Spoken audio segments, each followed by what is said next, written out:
말씀은 누가복음 24장 1절부터 12절까지 말씀입니다. 누가복음 24장 1절부터 12절까지 말씀.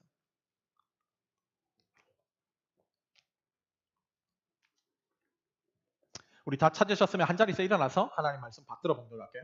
누가복음 24장 1절부터 12절까지 말씀. 제가 1절을 읽고 여러분이 2절을 읽는 순으로 함께 말씀을 교독으로 말씀을 읽고 나가도록 하겠습니다. 계명을 따라 안식일에 쉬더라. 안식 후 첫날 새벽에 이 여자들이 그 준비한 향품을 가지고 무덤에 가서 돌이 무덤에 들어가니 주 예수의 시체가 보이지 아니하더라. 이로 인하여 근심할 때에 문득 찬란한 옷을 입은 두 사람이 곁에 섰는지라. 여자들이 두려워 얼굴을 땅에 대니 두 사람이 이르되 어찌하여 살아있는 자를 죽은 자 가운데서 찾느냐. 여기 계시지 않고 살아나셨느니라. 갈릴리에 계실 때에 너희에게 어떻게 말씀하셨는지를 기억하라. 이르시기를 인자가 죄인의 손에 넘겨져 십자가에 못 박히고 제3일에 다시 살아나야 하리라 하셨느니라 한데 그들이 예수의 말씀을 기억하고 무덤에서 돌아가 이 모든 것을 11사도와 다른 모든 이에게 알리니 이 여자들은 막달라 마리아와 요한나와 야고보의 모친 마리아라. 또 그들과 함께한 다른 여자들도 이것을 사도들에게 알리니라. 사도들은 그들의 말이 허탄한 듯이 들려 믿지 아니하나 베드로는 일어나 무덤에 달려가서 구부려 들여가 보니 세마포만 보이는지라. 그된 일을 놀랍게 여기며 집으로 돌아가니라. 제가 잠시 기도하도록 하겠습니다. 사랑과 은혜가 많으신 아버지 하나님 감사합니다. 오늘 예수님이 부활하신 그 부활절을 기념하여 귀한 성도들 함께 모여 부활하신 예수님 앞에 또 예배의 자리에 서게 하시니 너무나 감사합니다. 오늘 우리의 신앙의 가장 핵심이자 우리의 신앙의 소망이 되시는 예수님의 부활을 앞두고 또한 하나님께서 누가복음의 24장의 말씀을 우리 모두에게 주셨습니다. 이 말씀을 통해서 우리가 이 땅을 살아가면서 십자가에도 정도신앙을 바라며 나아가는 이 길에 예수님의 부활이 어떤 의미로 우리에게 다가오는지 깨달을 수 있는 귀한 시간 될 수 있도록 인도하여 주시고 말씀을 통해서 하나님의 살아 운동력 있는 그 말씀이 우리의 혼과 영과 관절과 골수를 쪼개기까지 하는 그 능력의 역사로 말미암아 우리 모든 여기 참석한 새로운 교회 성도들이 이 말씀 시간을 통해서 살아 운동력 있는 생명력 있는 부활신앙을 경험하게 되는 귀하고 복된 이 말씀 시간 될 수 있도록 주님 역사하여 주시옵소서. 부족한 종은 십자가 뒤에 철저하게 감춰주시고 오직 주님의 말씀만이 귀하게 이 시간에 충만하게 자리 잡는 복된 시간 될 수 있도록 성령님 함께하여 주시고 인도하여 주시옵소서. 모든 것 주님께 맡깁니다. 살아 역사하시는 예수님의 이름으로 감사하며 기도합니다. 아멘. 우리 함께 자리에 앉도록 하겠습니다. 오늘 말씀의 제목은 생명력 있는 부활신앙을 경험하려면 우리에게 어떤 신앙의 자세가 필요할 것인가. 오늘 말씀 시간을 통해서 함께 여러분과 말씀 나누기로 합니다. 제가 설교 시작부터 여러분들에게 질문을 하나 하겠습니다. 여러분들 기독교 3대 절기가 무엇일까요? 기독교의 3대 절기. 부활절. 오늘이 당연히 부활절이니까 부활절이겠죠. 또 크리스마스. 또 하나가 뭐겠습니까? 추수감사절. 이게 기독교 3대 절기예요. 즉 부활절, 추수감사절, 크리스마스. 명환이는 혼자 잘 맞춰놓고 좋아하는데 이 기독교의 3대 절기는 우리 모든 기독교인들이 가지고 있는 신앙과 믿음의 기본 그리고 감사의 내용들을 담고 기념하는 절기들입니다. 그런데 요즘을 보면 교회 안팎으로 이 감사와 우리 믿음과 신앙의 기본을 담고 있는 이 절기들이 과연 지켜지고 있는가, 제대로 기억되고 있는가 하는 부분들에 대해서는 저는 의심을 지울 수가 없습니다. 예를 들어 크리스마스의 주인공인 예수님은 오래전부터 산타와 캐롤, 크리스마스 장식으로 도배된 트리로 대체되고 있고 한 해 동안 나와 우리 가족을 돌보아 주신 하나님께 감사를 올려드리는 추수감사절은 어느 때부터 할로윈이라는 귀신들의 축제로 대체되고 있습니다. 또한 오늘 우리가 맞이하고 있는 기독교 신앙의 가장 핵심이라고 할 수 있는 부활절 역시도 예수님의 부활하심의 의미는 온데간데 없이 계란으로 대체되고 있는 것은 아닌지 모르겠습니다. 특별히 우리말엔 부활절이라는 단어에 부활이라는 단어가 분명히 들어있지만 영어에는 부활절이라는 말이 들어있지 않습니다. 영어로는 이미 여러분들도 아시다시피 부활절을 이스터로 부릅니다. 사실 이 용어는 초대교회 때부터 사용된 용어가 아니었어요. 5세기 이후 유럽의 기독교의 주도권이 로마에서부터 게르만 민족으로 넘어가면서 게르만 민족의 토착 신앙과 기독교가 만나 이 이스터란 용어가 생겨나기 시작했습니다. 게르만 민족은 봄이 오면 매 봄마다 봄의 여신 오스타라를 위한 축제를 벌였습니다. 그런 그들이 기독교를 받아들이면서 이 봄의 우상 축제를 기독교의 부활절로 대체하기 시작한 거예요. 일면 복음이 가지고 있는 능력, 한마디로 얘기해서 복음이 가지고 있는 힘이 세상의 문화를 전복시키고 뒤바꾼다는 의미에서 부활절이라는 말이 이스터로 대체됐다라는 것이 큰 신앙적인 의의가 있지만 또 다른 면에서는 지금과 같이 교회가 세속 문화에 의해서 아주 심각하게 공격받고 위협을 당하고 있는 이 시점엔 오히려 교회 안에서라도 부활이라는 용어를 적극적으로 사용해야 하지 않나라는 생각을 하게 됩니다. 저는 저희 아이들에게 부활절이 되면 이스터라는 용어는 되도록 사용하지 않고 Resurrection Day라는 말을 사용합니다. Resurrection이라는 단어는 이미 여러분들도 아시다시피 부활이라는 영어 단어입니다. 아이들에게 Resurrection이라는 이 단어는 어려운 단어이죠. 그럼에도 아이들에게 제가 이 단어를 접하게 하는 이유는 아이들이 이 단어를 접함으로써 이 뜻이 무엇인지 아빠에게 질문을 하게 되고 그때 저는 아이들에게 예수님의 부활의 의미가 무엇인지를 한 번 더 설명할 기회가 생깁니다. 그로 인해서 자연스럽게 아이들이 기독교 신앙의 핵심인 부활을 더욱더 깊이 체험하고 깨닫게 하기 위한 기회가 생기지 않을까라는 마음에서 저는 이스터라는 용어보다 Resurrection이라는 말을 사용합니다. 그런 면에서 우리 역시도 신앙생활에 있어서 결국 우리 신앙의 핵심이 되는 예수님의 부활을 잊지 않고 살아가야 된다는 거, 이것은 너무나도 중요한 것이라는 것이죠. 다시 한번 얘기하지만 부활은 기독교 신앙의 핵심입니다. 사도 바울도 고린도전서 15장 12절부터 19절을 통해 예수님의 부활이 없다면 우리의 믿음도 헛것이고 우리의 전하는 것도 헛것이며 이 세상에서 기독교인이 가장 불쌍한 자라고 이야기합니다. 즉 하나님의 백성이 이 세상에서 십자가의 삶, 자기 부인의 삶, 이 땅에서의 삶이 아닌 천국의 삶을 소망하며 살아갈 수 있는 이유는 오직 하나, 예수님이 부활하셨기 때문이에요. 그분이 부활하셨기에 우리의 모든 삶은 그분의 말씀에 따라 살아갈 용기와 희망을 가지게 되는 것입니다.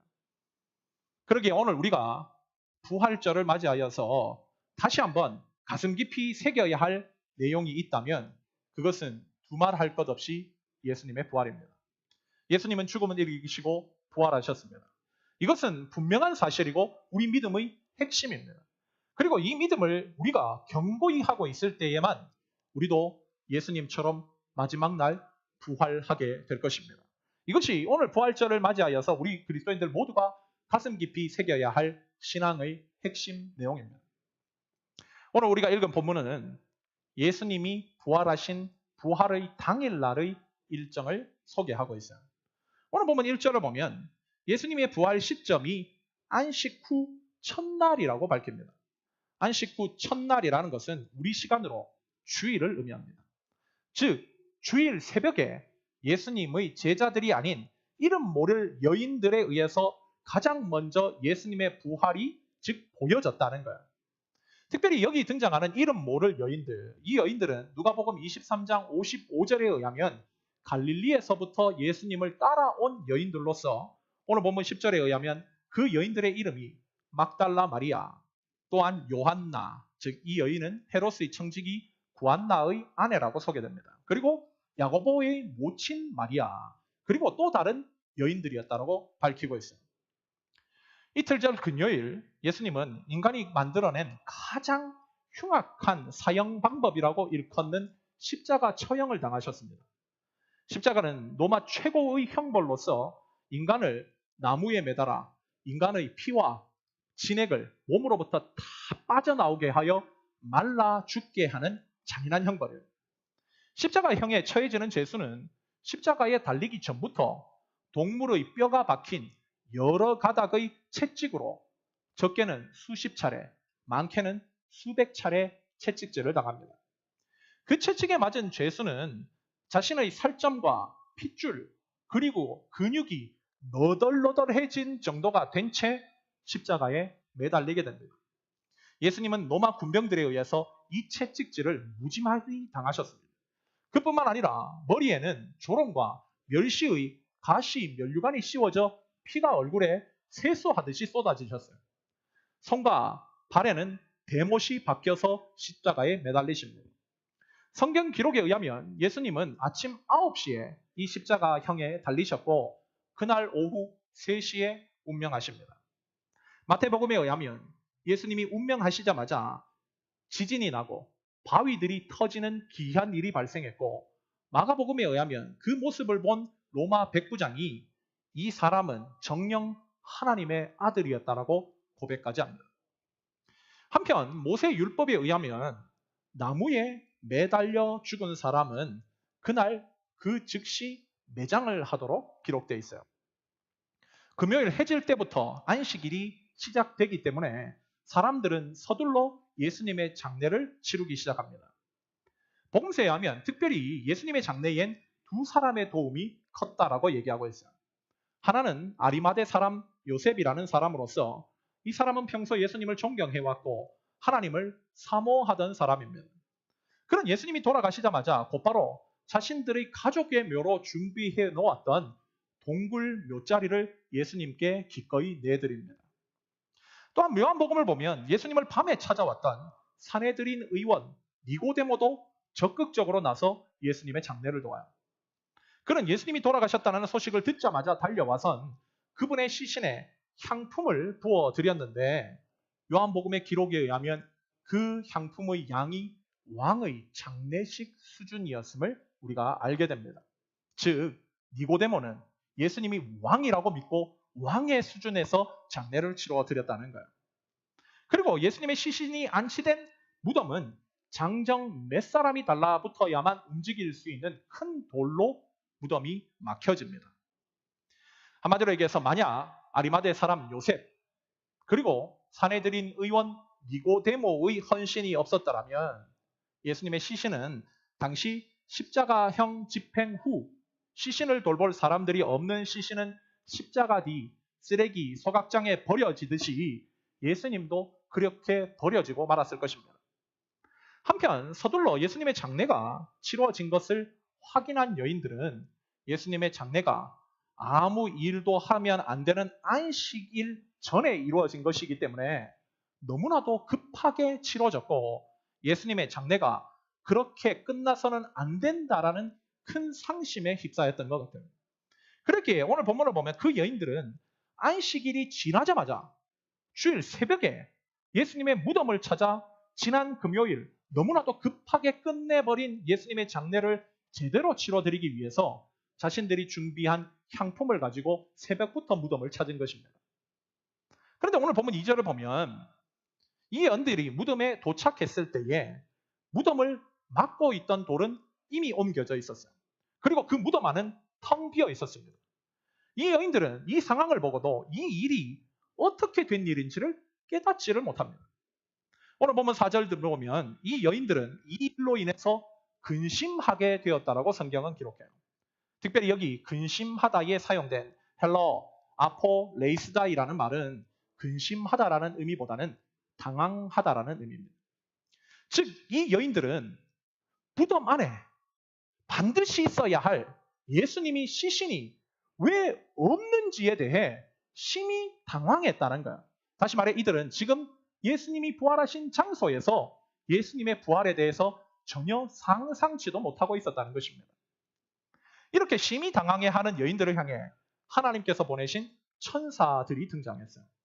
오늘 보면 5절부터 6절을 보면 천사들은 여인들에게 와서 살아있는 분을 왜 죽은 자 가운데 찾느냐며 그분은 여기 계시지 않고 살아나셨다라고 선포합니다. 특별히 우리가 이 천사의 선포 속에서 주목할 것은 두 가지입니다. 첫째로 천사는 예수님의 부활을 두고 당시 헬라 사람들이 사용하고 있는 부활이라는 단어를 쓰지 않고 살아나셨다라고 표현했다는 점입니다. 특별히 누가복음을 기록한 누가는 예수님의 부활 사실을 설명하면서 당시 헬라 세계에서 사용하고 있던 부활이라는 단어 아나시타시스를 사용하지 않고 일어나다라는 의미를 가지고 있는 에게이로라는 동사를 사용했습니다. 이것은 다른 복음서를 기록한 마태, 마가, 요한에게도 공통적으로 나타나는 점이에요. 즉, 복음서의 기자들은 아나시타시스 대신 에게이로를 사용하면서 예수님의 부활을 표현하고 있다는 점입니다. 그렇다면 누가를 비롯한 왜 복음서의 기자들은 아나시타시스 대신 에게이로를 사용하고 있는 것일까요? 그 이유는 2000년 전 당시 헬라 문명 속에 살았던 사람들의 부활이라는 단어가 가지고 있는 그 보편적인 인식 때문이었습니다. 당시 헬라 세계에 살아가고 있는 사람들은 부활이라는 용어를 사용할 때는 단 두 가지 경우밖에 없었습니다. 첫째는 부활은 절대로 없다고 부활을 부정할 때와 두 번째는 현실과 동떨어진 신화나 전설을 이야기할 때 부활이라는 단어를 언급했어요. 그 당시 사람들은 실제로 사람이 죽어서 장사 지낸 바 되었다가 무덤에서 다시 살아나온다고 하는 것은 상상도 못할 일이었습니다. 그런 상황에서 만약 복음서의 기자들이 예수님의 부활을 헬라 사람들이 사용하고 있는 부활이라는 단어 아나시타시스를 사용해서 예수님의 부활을 지금 증거한다고 가정해 봅시다. 그 말을 듣는 대부분의 사람들은 모두 다 예수쟁이들은 거짓말쟁이라고 단정하던가 아니면 이들이 전혀 비현실적인 신화나 전설을 이야기한다고 간주할 거예요. 그래서 복음서의 기자들은 아나시타시스라고 하는 헬라어 부활을 사용하지 않고 일어나다라는 뜻을 가진 에게이로를 사용해서 지금 부활을 설명하고 있다는 것입니다. 또 하나, 천사의 선포 속에서 우리가 한 번 더 주목해야 될 점은 천사는 예수님의 부활을 죽은 자 가운데서 일어난 사건으로 표현했다는 점입니다. 누가는 이 천사의 선포 속에 담겨있는 죽은 자라는 표현에 헬라어 단어 네크로스를 사용합니다. 이 헬라어 네크로스는 한마디로 얘기하면 시체라는 뜻이에요. 직업이 의사였던 누가는 예수님의 부활은 시체가 일어난 사건이라는 것입니다.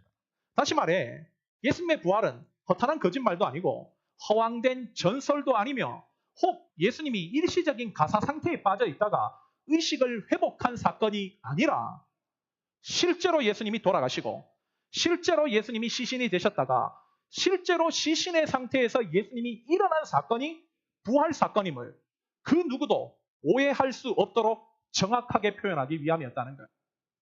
결국 성경이 우리에게 증언하고 있는 바는 예수님의 부활은 결코 세상 사람들이 이야기하는 것처럼 추상적이거나 모호한 개념의 이야기가 아니라는 것입니다. 우리 주님께서는 실제로 시신이 되셨다가 실제로 시신의 상태에서 일어나셨어요. 이것이 바로 예수님의 부활입니다. 더욱이 예수님의 부활이 실제로 일어난 사건임을 부인할 수 없는 것은 바로 예수님의 부활로 인해 예수님의 제자들이 이후 가히 혁명적으로 변화된 삶을 살기 시작했다는 거예요. 사실 예수님의 제자들은 예수님으로 인해 생명의 해를 입을까 봐 두려워 예수님을 버리고 도망간 사람들입니다. 한마디로 자기 몸뚱어리 손해볼까 두려워 예수님을 버린 자들이었다는 거예요. 상식적으로 생각한다면 예수님이 못 박혀 돌아가시는 현장에서 주님을 배신하고 도망간 제자들이라면 그 이후 뿔뿔이 흩어져서 예수님과 무관한 삶을 살아가는 것이 마땅합니다. 그런데 이 누가복음 다음에 기록되는 사도행전의 이야기를 보면 이들의 모습은 정반대였다는 거야. 제자들은 예수님의 부활을 경험한 이후 주님의 참된 증인으로 삶을 살기 시작합니다. 그들이 그렇게 자신들이 두려워했던 채찍질도 더 이상 두려워하지 않게 되고 칼날에 목이 떨어져 나가고 불에 타 죽고 맹수에게 찢어 죽임 당하면서도 마지막 순간까지도 그들의 입술을 통해서 터져 나온 고백은 예수 부활하셨네라는 고백이었습니다. 그 이유가 무엇인가? 정말로 예수님이 부활하셨고 정말로 그들은 예수님이 부활하신 것을 눈으로 보았으며 부활하신 예수님께서 항상 그들과 함께 하고 계시다는 사실을 그들이 확신했기 때문에 이것이 바로 예수님이 부활하신다는 것을 증명하는 가장 강력한 증거가 아니고 무엇이겠습니까? 이것은 오늘날과 같이 자기애로 똘똘 뭉친 채, 그래서 교회를 다녀도 하나님 나라의 확장과 복음 전파의 사명을 감당하기보다는 교회 다니는 것이 그저 자기 발전, 자기 편함, 자기 만족만을 위해 교회를 다니는 사람들에게 큰 영적인 울림을 준다고 할 수 있습니다. 우리가 잊지 말아야 할 것은 그 누구라도 예수님의 부활하심을 정녕 믿고 그 부활하신 예수님을 가슴 깊이 삶으로 만나게 된다면 반드시 이들처럼 변화된 삶을 살 수밖에 없다는 거예요. 오늘 부활절을 맞아서 주님께서 우리 모두에게 예수님의 부활을 알려주시는 누가복음 24장을 우리에게 주신 것은 우리의 삶도 능력 있게 변화시키고자 하는, 즉 예수님의 부활의 능력으로 인해서 하나님의 영광을 위해 살아가기를 소망하시는 예수님의 당부가 담겨 있는 말씀이라고 확신합니다. 그렇다면 오늘 이 말씀을 통해서 우리는 좀 더 진지해질 필요가 있어요. 우리 역시도 부활의 예수님을 깊이 만나 변화된 삶으로 하나님께 영광 올려드려야 될 사람들인데, 그렇다면 오늘 말씀을 통해 우리가 기억해야 할 우리의 삶을 변화시키는 부활신앙의 기초가 무엇인지 오늘 말씀을 중심으로 두 가지로 여러분과 함께 묵상해보고자 합니다. 첫째로, 우리의 삶을 능력 있게, 생명력 있게 변화시키는 부활신앙의 기초는 예수님의 말씀을 기억하는 믿음으로부터 출발한다는 사실입니다. 기억이 출발이라는 거예요. 예수님의 말씀에 대한 기억이 없이는 부활신앙의 믿음을 출발할 수가 없다는 것입니다. 오늘 보면 6절, 5절, 6절을 다시 보면 예수님의 무덤을 찾은 여인들이 그 무덤에 예수님의 시신이 없다고 심히 당황하자 천사들이 여인들에게 나타나 선포한 내용을 담고 있어요.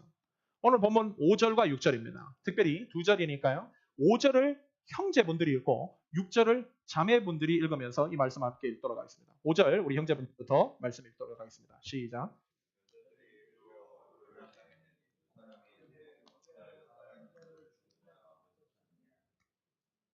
여기 계시지 않고 살아나셨느니라. 갈릴리에 계실 때 너에게 어떻게 말씀하셨는지를 기억하라.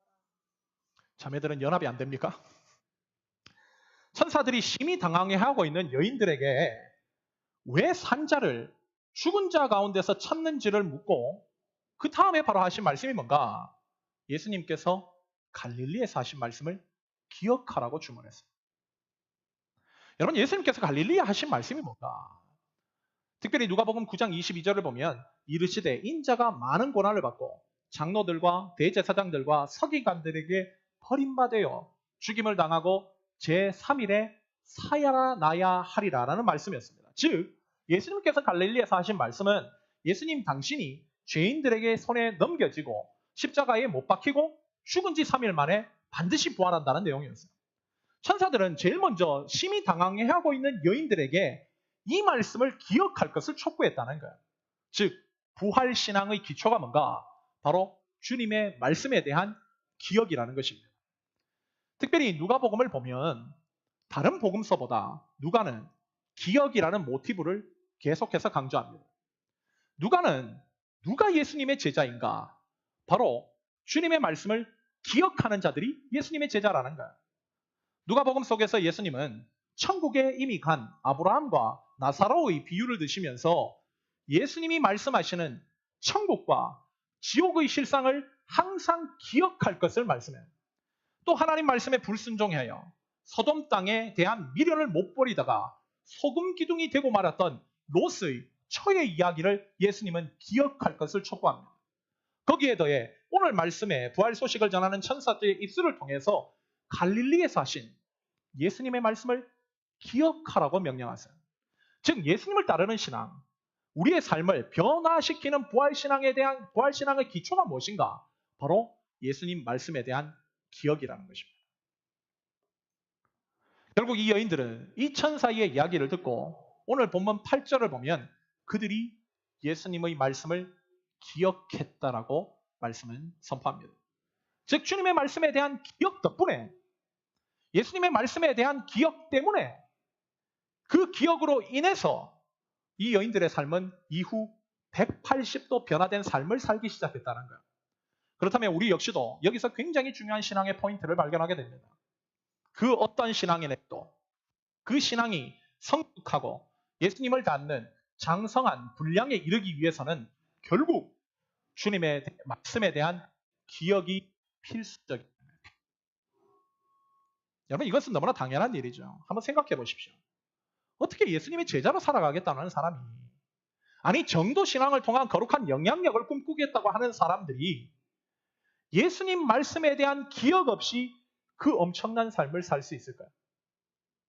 우리는 이 땅에서의 삶을 살아가고 있는 자들이기 때문에 웬만한 정신이 아니고서는 이 땅 너머의 삶을 지속할 수가 없습니다. 그 삶을 향해서 전심전력하며 달려가기도 쉽지 않아요. 우리는 눈에 보이는 것에 많이 휘둘리는 존재이기에 주님의 말씀에 대한 기억을 우리의 마음속에 깊숙하게 확고히 새기고 있지 않으면 우리는 금세 세상으로부터 유혹을 당하고 마귀가 던져주는 세상 근심과 염려를 쉽게 물 뿐더러 주님이 말씀하시는 정독도나 좌로나 우로나 치우치는 삶을 살 수밖에 없다는 것입니다. 그러나 내가 주님의 말씀에 대한 기억을 확고히 하고 있으면 이 모든 유혹과 가시적인 공격으로부터 나의 신앙을 지킬 힘이 생기는 거예요. 그것은 내 스스로의 힘이 아니라 바로 말씀이 주는 능력 때문입니다. 특별히 히브리 기자는 주님의 말씀을 살아있고 운동력 있어 좌우에 날선 어떤 것보다도 예리한 능력의 말씀이라고 선포해요. 그 말씀은 엄청난 능력을 가지고 있다는 것입니다. 만약 우리가 그 주님의 말씀에 대한 기억을 품고 살아간다면 얼마나 나의 삶에 하나님께서 위로부터 부어주시는 강력한 능력이 임하지 않을 수 있겠습니까? 그러기에 결국 성화든 이 땅에서 주님께 귀하게 쓰임받는 삶이든 심지어 마지막 날 최후 심판대에서 승리의 면류관을 얻게 되는 삶이든 그 축복된 영원한 삶을 살게 하는 비결의 출발점이 어딘가? 바로 주님 말씀에 대한 기억이라는 거예요.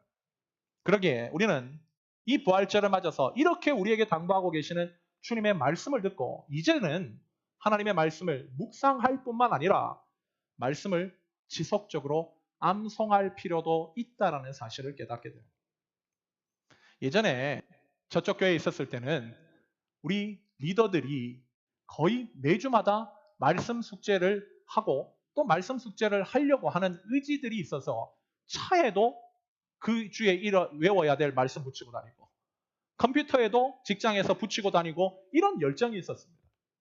그래서 그 말씀을 통해서 피드백으로 돌아오는 게 뭔가? 정말 기도할 때 너무 힘들었는데 정말 어떻게 해야 될지 몰랐는데 그 외웠던 말씀이 기도 도중에 떠올라서 하나님의 음성으로 그것을 딛고 일어서게 됐다라는 간증까지도 풍성했어요. 근데 요즘은 좀 여기서 성경 공부가 널널해졌는지 말씀해 오는 게 참 많이 줄어들었습니다. 그래서 여러분들의 다시 또 영적인 그 잠을 깨워드리기 위해서 5월 1일 날 말씀 암송 시험을 치는 겁니다. 외우셔야 돼요. 외우셔야 돼요. 왜? 말씀을 기억해야 승리하는 삶을 살 수 있기 때문에. 오늘 말씀 속에서 새벽부터 예수님을 찾은 여인들, 여러분 얼마나 귀하고 마음씨가 예쁜 여인들입니까? 즉 예수님의 장례를 급하게 끝낼 수 없다. 이렇게 보낼 수 없다. 그래서 다 단잠에 빠져 있는 그 시간 누구 이 자리에 일어났었을까요? 심지어 예수님을 따라다닌 제자들도 이 자리에 없었습니다. 누구도 관심 가리지 않는 그 시간과 그 예수님의 시신 앞에서 자신들이 정성껏 준비한 향료와 향품을 발라드리기 위해서 잠을 설쳐가며 새벽부터 찾은 이 여인들. 예수님이 그 여인들을 얼마나 아끼셨는지 주님께서는 천사를 통해서 가장 먼저 예수님의 말씀을 기억할 것을 말씀해 주셨다는 거예요. 즉 그 기억으로 말미암아 너희는 슬픔이 아닌 기쁨을 경험할 수 있다는 것입니다. 그래서 이제 이 동일한 내용을 담고 있는 마태복음 28장 8절을 보면 이 여인들은 예수님의 말씀을 기억해 냄으로 인해 곧 큰 기쁨으로 무덤을 나와 제자들에게 달려갔다고 증언해요. 즉 주님에 대한 말씀에 대한 기억이 그들의 삶을 완전히 바꿔버렸다는 것입니다. 그리고 이후에 펼쳐지는 초대 교회가 세워지는 핵심적인 역할을 한 것도 예수님의 말씀을 기억하고 살아간 이 여인들의 수고와 노고가 있었음은 부인할 것이 없던 것입니다. 결국 오늘 부활절을 맞아서 우리 주님께서도 우리 새로운 교회의 모든 성도들에게 이 말씀을 주셨다는 것은 우리도 늘 주님의 말씀을 기억하며 살아가는 자들이 되도록 하시기 위함입니다. 그래야 우리에게 주님께서 주신 비전인 정도 신앙을 끝까지 구현할 수 있을 뿐만 아니라 이 땅에서 주님께 더욱더 귀하게 사용받는 칭찬받는 주님의 종이 될 수 있다고 하시는 것. 이것이 바로 부활절을 맞이하여 우리 모두에게 주고 계시는 예수님의 첫 번째 메시지입니다. 둘째로 우리의 삶을 생명력 있게 변화시키는 부활신앙의 기초는 바로 부활의 예수님을 알리는 삶에 있다는 거예요. 말씀에 대한 기억이 첫 번째라면 바로 이어져야 될 삶은 뭔가? 바로 그 부활의 예수님을 전하는 것입니다. 즉 부활을 알고 있는 것으로만은 안 된다는 것입니다. 생명력 있는 부활신앙을 살아가고 싶다면 그 부활의 핵심이신 예수님을 입술로 반드시 전해야 된다는 거예요. 앞에서 이야기한 대로 무덤에서 여인들을 만난 천사들은 무덤에 예수님이 없다는 사실에 충격을 받은 채 당황하고 있었습니다. 그 천사들이 그 여인들을 향해서 천사들이 갈릴리에 계실 때에 주님께서 하셨던 말씀을 기억하라고 얘기하고 그 여인들은 곧바로 예수님의 말씀을 기억해냈어요. 그리고 그들이 행한 다음 반응이 오늘 본문 9절과 10절을 통해 이렇게 증가합니다. 9절과 10절인데요. 아까는 형제들이 읽었으니까요. 9절을 이번에는 자매들이 읽으시고 10절을 우리 형제들이 읽도록 하겠습니다. 9절입니다. 자매들 함께 읽겠습니다. 시작.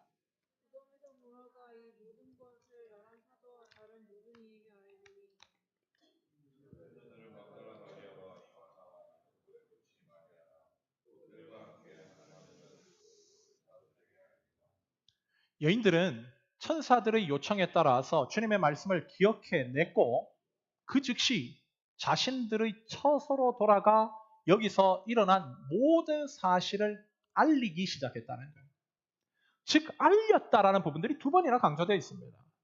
즉 예수님을 부활을 경험한 자들 또 주님의 말씀을 기억한 자들은 반드시 자연스럽게 그 사실을 알린다는 거예요. 그 사실을.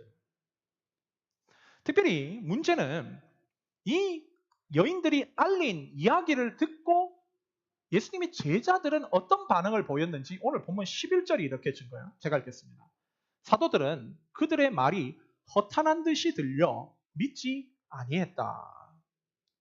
예수님의 제자들은 이 여인들이 알린 이 소식을 듣고 허탄한 말이라고 생각하여 믿지 않았다는 거예요. 여기 허탄한 듯에 쓰인 헬라어 레로스는 간단히 말하면 어리석은 말, 쓸데없는 잡담을 의미하는 단어입니다. 그러나 이 단어는 실제로 2000년 전 헬라 세계에서 정신의학용어로 사용됐어요. 즉 누가가 직업이 의사이지 않습니까? 즉 제자들이 반응이 뭔가? 바로 이 여인들을 정신병자 취급했다는 거예요. 즉 레로스라는 말은 정신병자라는 것입니다. 즉 의사였던 누가는 부활하셨다라는 예수님의 그 소식을 전하는 여인들의 말을 듣고 예수님의 제자들이라고 하는 자들이 이 여인들을 정신병자 취급하면서 새벽부터 웬 헛소리를 하고 있느냐고 그렇게 반응했다는 거예요. 그런데 그들 가운데 베드로는 조금 다른 반응을 보입니다. 오늘 보면 12절입니다. 베드로는 일어나 무덤에 달려가서 구부려 들여다보니 세마포만 보이는지라 그 된 일을 놀랍게 여기며 집으로 돌아가니라. 즉 여인들의 얘기를 들은 제자들이 정신병자 취급하면서 웬 헛소리냐라고 하는 그 반응을 보인 것과는 반대로 베드로만은 좀 더 적극적인 행보를 보였다는 거예요. 베드로는 그 자리에서 일어나서 예수님이 묻히셨던 무덤으로 달려갑니다. 그리고 그 장소를 들여다보니 예수님의 시체는 보이지 않고 아리마대 요셉이 예수님 시신에 쌌던 세마포만 놓여진 것을 봤어요. 즉 여인들이 말한 그대로였습니다. 여인들은 정신병자가 아니었다는 거예요. 그들은 본 사실을 그대로 전하고 있었습니다. 그러나 이어지는 12절 하반절을 보면 그는 이 사실에 대해 여인들이 보였던 반응과는 다른 반응을 보였어요. 즉 베드로는 그 된 일을 그저 놀랍게만 여길 뿐 집으로 돌아갔다는 것입니다. 다시 말해서 베드로는 부활의 현장을 자신의 눈으로 직접 보고도 당신께서 십자가 지시고 죽은 지 사흘 만에 부활하셨다고 하시는 예수님의 말씀을 기억조차도 못하고 있었다는 것입니다. 사실 앞서 나온 여인들은 부활의 현장 속에서 두려움은 가졌지만 곧바로 천사의 요청에 따라 예수님의 말씀을 기억해냈고 기억하자마자 큰 기쁨으로 무덤에서 나와 자신들의 처소로 돌아가 예수님의 부활 사실을 알리는 데 집중했어요. 그러나 베드로는 자신의 두 눈으로도 즉 구원의 먼저를 목격하면서도 예수님의 말씀을 기억해지지 못했을 뿐만 아니라 그랬기에 그는 그 사실을 알릴 생각도 하지 못하고 집으로 돌아갈 행동밖에 하지 않았다는 거예요. 즉 누가는 이 상반된 모습을 통해서 예수님의 말씀을 기억하지 못하면 복음을 전할 수 없지만 예수님의 말씀을 기억하는 사람은 반드시 부활의 복음을 전한다라는 사실을 우리에게 보여주고 있다는 것입니다. 그렇다면 이제 우리를 돌아볼 때 사실 우리는 하나님의 말씀을 그 누구보다도 많이 공부하고 말씀에 대해 열정을 많이 가지고 있는 공동체라는 자부심을 가지고 있습니다. 그렇다면 오늘 이 여인들의 경우처럼 말씀을 기억하는 사람은 복음을 전하는 삶을 살 수밖에 없다는 거예요. 이것은 당연한 수순이라는 것입니다. 그런데 우리는 과연 이 수순을 따라서 신앙생활을 하고 있느냐라는 것입니다. 신앙생활을 하다 보면 주님의 말씀을 붙들고 살아도 복음을 전하지 않는 사람들이 의외로 많습니다. 이것은 굉장히 비정상적인 삶이라는 거예요. 누가의 관점에 의하면 음식을 먹으면 그 음식으로 인해 몸에 에너지가 삶으로 분출되어 나오기 마련인데 이런 경우는 먹기만 할 뿐 활동을 하지 않아 영적인 비만에 빠져 있는 사람들과 똑같다는 것입니다.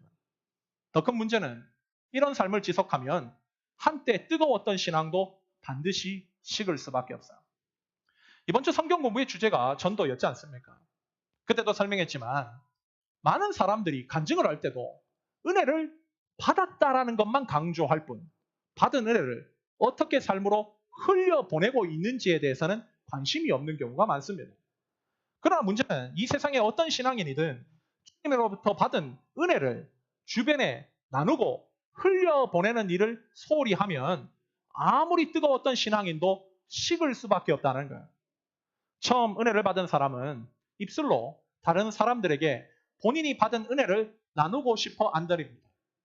그래서 그 사람이 은혜를 나누면 그 은혜를 나눔으로 말미암아 자신도 그 은혜를 다시 한번 되새김질할 수 있는 기회가 생겨요. 그래서 계속적으로 은혜가 은혜될 수 있는 것이죠. 그런데 만약 어떤 성도가 하나님의 말씀을 통해서 은혜를 받고도 창피하다는 이유로 아니면 귀찮고 나서기 싫다는 이유로 주변에서 그 말들을 듣기 싫어한다는 이유로 한두 번 은혜를 나누고 복음 전하는 일을 피하기 시작한다면 그러면 그 사람의 신앙은 반드시 식을 수밖에 없고 그 뜨거웠던 신앙도 차갑게 변질될 수밖에 없다는 거예요. 그래서 하나님께서는 우리 모두에게 전도의 사명, 복음을 알리는 증인으로서의 삶을 살아갈 것을 명령하신 겁니다. 베드로와 예수님의 제자들도 똑같다는 거야. 오늘 본문에서 베드로는 그토록 자신이 많이 주님의 말씀을 받았음에도 불구하고 까맣게 읽고 살아갑니다. 그래서 가장 결정적인 예수님의 부활의 현장을 보고도 집으로 돌아가는 싸른한 행동을 할 뿐 어떠한 알리는 사실도 그는 감당하지 않았다는 거예요. 그러나 그가 이후 부활하신 예수님을 만나자 주님의 말씀을 제대로 기억하기를 시작했고 사도행전에 가서는 완전히 180도 뒤바뀐 삶을 살아가기 시작합니다. 특별히 사도행전 2장을 보면 베드로는 주님의 말씀을 기억함에 따라 주님 앞에 기도하기 시작했고 오순절날 성령님이 그에게 충만하게 임하는 사건을 경험해요. 베드로는 성령님이 뜨겁게 임하자마자 가장 먼저 사람들에게 예수님이 부활하셨다라고 선포하기 시작했습니다. 얼마나 그 선포로 말미암아 그의 삶에 성령님의 능력이 강력하게 임했던지 그의 복음 선포를 들은 그 자리에 있었던 유대인 3,000명이 그날로 회개하고 침례를 받고 신자가 되었다고 성경은 기록하고 있습니다. 또한 유대인들의 공에 의해서 이 일로 말미암아 잡혀가서 협박당할 때도 마찬가지였습니다. 이전 같았으면 그는 그들의 협박과 위협이 무서워서 예수님을 부인하고 저주하고 도망쳐버렸을 터인데 그는 갑자기 이 일로 말미암아 그런 위협을 두려워하지도 않고 하나님 앞에 담대하게 기도하고 복음을 전하기 시작해요. 특별히 사도행전 4장 29절과 31절을 보면 그의 기도의 내용이 이렇게 나옵니다. 주여 이제도 그들의 위협함을 굽어보시옵고 또 종들로 하여금 담대히 하나님의 말씀을 전하게 하여 주시오며 손을 내밀어 병을 낫게 하시옵고 표적과 기사가 거룩한 종 예수의 이름으로 이루어지게 하옵소서 하더라. 빌기를 다하매 모인 곳이 진동하더니 무리가 다 성령이 충만하여 담대히 하나님의 말씀을 전하니라. 즉 베드로는 한 가지 사실을 분명히 알았다는 것. 즉 자신의 삶이 성령 충만할 수 있는 비결, 그리고 하나님의 능력이 자신의 삶에 늘 함께할 수 있는 비결이 뭔가? 바로 하나님의 말씀을 증거하는 삶을 사는 것이라는 거예요. 이것이 바로 하나님이 너무나 기뻐하시는 일이기에, 그랬기에 그는 어떠한 위협 속에서도 하나님 앞에 기도하면서 이 일을 계속할 수 있는 능력과 힘을 달라고 구했고, 주님께서는 그 기도가 당신의 뜻에 너무나 합한 기도이기에 하늘의 성령의 능력으로 그의 삶에 응답해 주셨으며, 그 진동하는 하나님의 강력한 역사 속에서 그는 지속적으로 하나님의 말씀을 증거하는 일을 계속해 나간다는 것입니다. 그랬기에 그의 삶이 위대할 수 있었다는 거예요. 즉 베드로가 지금 달라진 삶을 살 수 있었던 것은 바로 주님이 원하시는 것이 무엇인지를 분명하게 알았다는 거예요. 선순환이 돌고 있는 것입니다. 바로 자기가 주님의 말씀에 대한 기억으로 출발하고, 그 기억으로 말미암아 주님 뜻대로 했더니 그의 마음 가운데 성령님께서 기쁨과 확신을 주셨고, 그로 인해서 하나님께서 그 기쁨과 확신을 주신 하나님께서 자신의 입술을 통해서 부활하신 예수님을 증거하라고 말씀하고 계시다는 걸 깨달아 사람들에게 복음을 증거했고, 그로 말미암아 성령님께서 그의 삶에 강력하게 임하여 사람들을 변화시키는 도구로 그를 사용하셨으며, 어떠한 위협과 어려움이 온다 할지라도 하나님께서 이 일을 하는 자신을 버리지 않으실 것이기에 그는 그 확신 속에서 지속적으로 복음을 증거하는 삶을 살아갔다는 것입니다. 그랬기에 그의 삶이 위대할 수 있었다는 거예요. 여러분 이것이요, 믿음의 삶, 능력 있는 삶, 부활신앙, 생명력 있는 부활신앙을 살아갈 수 있는 삶의 공식입니다. 그러기에 우리가 정말 지금부터 힘써야 할 삶은 힘을 다 받았던 은혜들을 감추고 있는 것이 아니라 창피하다는 것들도 뛰어넘고, 귀찮다고 하는 것도 뛰어넘고, 손해받을까 하는 두려움도 뛰어넘어 우리 주변에 복음을 모르는 사람들에게 우리의 입을 열어 예수 부활하셨다는 사실을 알리는 거예요. 그때 우리 하나님께서는 우리의 삶 가운데서 너무나 기뻐하시기에 당신의 능력으로 우리를 도배해 주시고, 우리의 신앙은 날로 날로 뜨거운 성령님의 사람으로 세워질 수 있다는 것입니다. 이것이 바로 하나님께서 이 부활절을 맞이하여서 우리에게 당신께서 이 일을 기뻐하신다고 우리에게 분명하게 알려주시는 오늘 말씀을 통해 우리 모두에게 주고 있는 두 번째 메시지라는 사실입니다. 오늘 말씀을 맺으면서 우리가 오늘 부활절을 맞아 누가복음에 나타난 예수님의 말씀을 묵상해 보게 됐어요. 우리가 오늘 부활절 앞에서 다시금 가슴 깊이 새겨야 할 내용이 있다면 그것은 두말할 것 없이 예수님의 부활입니다. 예수님은 죽음을 이기시고 부활하셨습니다. 이것은 분명한 사실이고 우리 그리스도인 모두에게 있는 믿음의 핵심입니다. 그리고 이 믿음을 견고히 하고 있는 우리는 마지막 날 예수님처럼 부활하게 될 것입니다. 이 믿음이 견실할 때 우리는 날마다 세상의 욕정과 욕심에 대해 죽을 수 있고 영원한 하나님의 나라를 향해서 지속적으로 전진해 나갈 수 있다는 거예요. 사도 바울은 예수님 부활에 대해 확신하면서 고린도전서 15장 51절과 58절을 통해 우리 모두에게 이렇게 선포합니다.